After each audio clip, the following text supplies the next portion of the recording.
ఈ సినిమా చేసినందుకు నా మీద ఒక ముద్ర పడబోతుందండి. పడకూడదని కోరుకుంటున్నాను.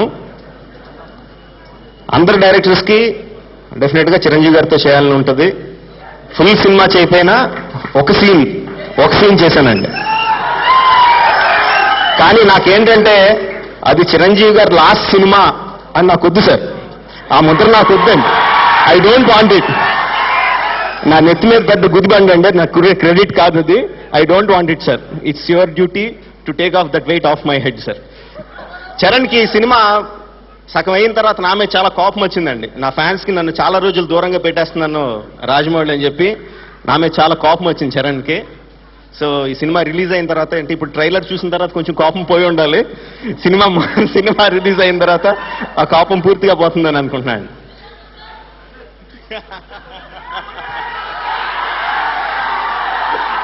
You heard it, sir.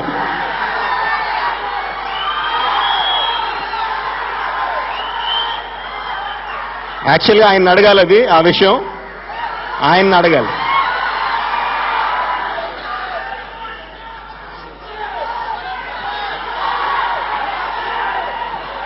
Thank you very much. ఈ సినిమా చేయడానికి నా చిన్నప్పటి నుంచి ఒక డ్రీమ్ ఏంటంటే హార్స్ రైడింగ్ అండి. అంటే హార్స్ రైడింగ్ ఉన్న సినిమాలు అంటే నాకు చాలా ఇష్టం. బెన్హర్ లాంటి సినిమాలు, అలాంటి సినిమాలు చేయాలని చాలా కోరికగా ఉండేది.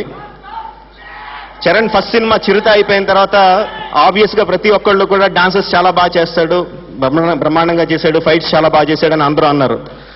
సో దానికన్నా నేను ఇంకోటి బాగా చూపించాలి. ఏం చూపించాలి? డాన్స్ ఆల్రెడీ ఫుల్ చూపించాడు, ఫైట్స్ ఫుల్ చూపించాడు అంటే సో నా చిన్నటి కోరిక తీర్చుకోవడానికి అవకాశం కూతురిందండి. Horse riding, the best horse riding sequences you will ever seen a Telugu film మగధీరాలో తీశానండి. That is because of Charan's horse riding capabilities.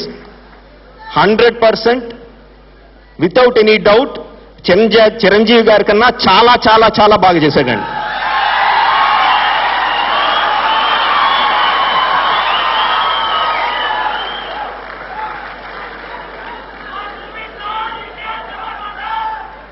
నా ప్రతి సినిమాకి మా అన్నయ్య కీరవాణి గారు లైవ్ పోస్తారు సాంగ్స్, కానీ సాంగ్స్ కన్నా రీ రికార్డింగ్ ఎక్కువగా. ఈ సినిమాలో దాంతోపాటు 2 పాటలు కూడా రాశారండి, చాలా బాగా వచ్చినాయి. I'm very very thankful to him and thank you all for your support. Thank you.